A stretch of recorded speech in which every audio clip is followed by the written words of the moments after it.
Monsieur le maire, bienvenue dans C'est-à-dire. Enseignants, parents et élus, vous vous êtes rassemblés le 22 mars dernier pour le maintien des moyens dans les classes, dans les écoles des Agnettes. Pour la rentrée 2022, il était prévu une réduction d'heures d'enseignement et notamment avec la suppression des décharges des directrices et directeurs d'école. Alors finalement, ce n'est pas le cas. C'est une victoire? C'est surtout une bonne nouvelle, hein, une victoire de la mobilisation des directions d'école et des parents et des enseignants.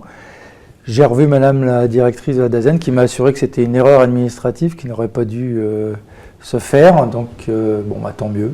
D'où est venue l'erreur quand même? C'est une erreur administrative qu'elle le regrette aussi, mais tant mieux que ça n'ait pas lieu et on restera vigilant pour que les moyens restent pour ces écoles des Agnettes. Donc pour la rentrée prochaine, aucun changement. Les écoles des Agnettes ont été exclues du réseau d'éducation prioritaire depuis 2014, donc moins de moyens depuis cette date.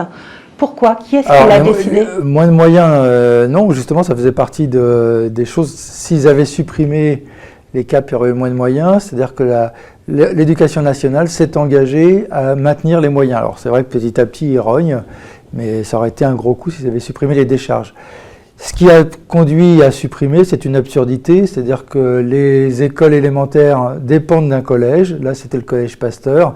S'il y a une petite augmentation des couches sociales dans le collège, les écoles qui sont avec sont déclassées.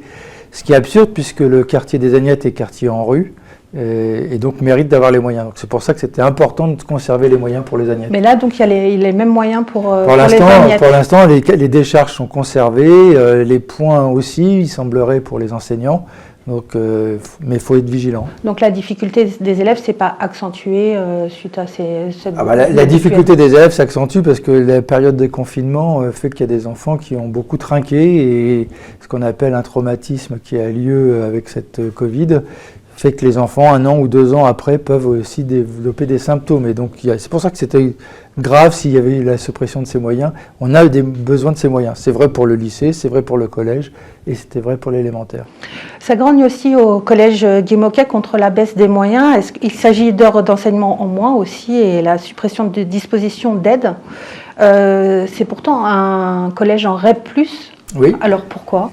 C'est un gouvernement, je pense que Madame la DAZEN ne fait que répartir les moyens qu'on lui donne, donc c'est pas elle qui est en cause, je pense que c'est davantage le gouvernement qui supprime des moyens là où il y en a besoin pour essayer de les répartir plutôt que d'essayer de répondre aux besoins. C'est dramatique parce que c'est au moment où ça marche, que le collège Guy Môquet est bien reconnu comme étant un collège qui aide les élèves, qui permet leur développement, leur émancipation, y compris d'être plus à l'aise en passant au lycée, que l'on réduit les moyens, et ça peut les remettre en cause. Et c'est la même chose au lycée d'ailleurs, c'est aussi ça que l'on combat. C'est-à-dire au lycée, à un moment donné, où on est passé d'un lycée où tout le monde cherchait à l'éviter, à un lycée où même les personnes d'Asnières cherchent à y venir. Et la réduction de moyens, c'est pas une bonne chose, il faut qu'on conserve cette qualité. Il y a des équipes enseignantes engagées, et il y a des moyens qui étaient mis pour préparer des concours, préparer Sciences Po, soutenir nos élèves. Et comment vous pouvez y remédier à cette baisse il faudrait que par l'action, c'est-à-dire qu'on a écrit... Vous avez écrit une lettre au ministre? On a écrit au ministre, on a écrit à la directrice académique, bien entendu. Ce qu'il faudrait maintenant, c'est que les enseignants sont mobilisés. Je pense qu'il n'y a qu'une seule solution, c'est que les parents s'en mêlent en plus grand nombre. D'ailleurs, vendredi dernier, j'ai trouvé qu'il y avait plus de parents, beaucoup d'enseignants, plus de parents en action devant le lycée. C'est plutôt bon signe parce que plus il y aura de monde de mobilisés, et il faut faire ça rapidement, et plus nous avons de chance pour que ce gouvernement l'entende. Autre sujet, mais qui concerne toujours les collèges, à la demande des parents d'élèves, 3 médiateurs socio-éducatifs supplémentaires vont assurer une présence aux abords des collèges pour éviter des incidents. Alors, vous pouvez nous préciser de quel incident il s'agit? C'est parce qu'il y a des bagarres qui avaient lieu, ou qui ont toujours un peu lieu devant les collèges, et nous avons engagé depuis 2 ans des actions de prévention que l'on mène avec les parents. On travaille cette réflexion-là. Et donc on a le commissariat de police, les médiateurs payés par la ville, donc on en a rajouté 3 autres, les médiateurs aussi payés par le conseil départemental, parce que je rappelle que le niveau collège normalement dépend du département et pas du tout de la ville. Nous, on doit nous s'occuper des élémentaires, mais on a quand même investi sur ce champ-là. Et on a travaillé aussi avec les parents d'élèves sur un rôle d'ambassadeur, parce qu'il y a aussi des vidéos, il y a plein de choses qui se mêlent. et nous sommes attachés à assurer cette prévention à l'entrée des collèges. Alors toutes ces actions de prévention là que vous avez précisées, ça va résoudre le problème? Vous avez déjà moins de bagarres à la sortie des il n'y a rien qui se règle en un claquement de doigts, et je serai toujours très prudent, parce qu'il suffit que je vous dise que ça va mieux pour que demain il y ait un problème, donc je ne le ferai pas.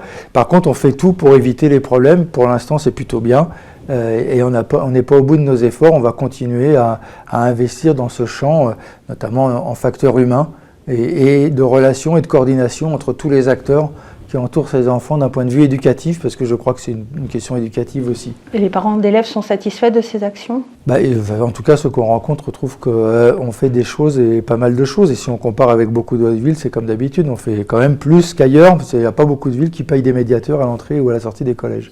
Actuellement, vous faites un sondage auprès des parents concernant les NAP, donc c'est les nouvelles activités périscolaires. Alors pour rappel, ça permet aux enfants de participer à des activités pendant la pause méridienne. Alors à quoi va vous servir ce sondage? Toujours pour ajuster, c'est important de prendre l'opinion des gens, des parents et aussi des enfants. On l'avait fait au temps des regrettés TAP, puisque au temps d'activités périscolaires, on avait demandé l'avis aux enfants, qui étaient très contents d'ailleurs, et aux parents.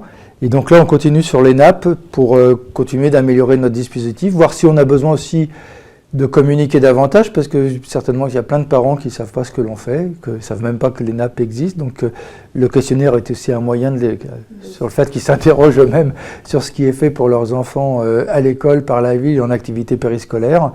Et donc on continuera d'améliorer nos activités. Donc c'est pour améliorer, pas forcément pour supprimer. Non, parce que notre enjeu est toujours de travailler à améliorer notre rapport en direction des enfants, sur le domaine de la culture, sur le domaine du sport, sur le domaine de la citoyenneté et de l'environnement. Donc ce sont vraiment des éléments pour nous pour continuer à réfléchir et à agir. On arrête là, on se retrouve la semaine prochaine dans C'est-à-dire.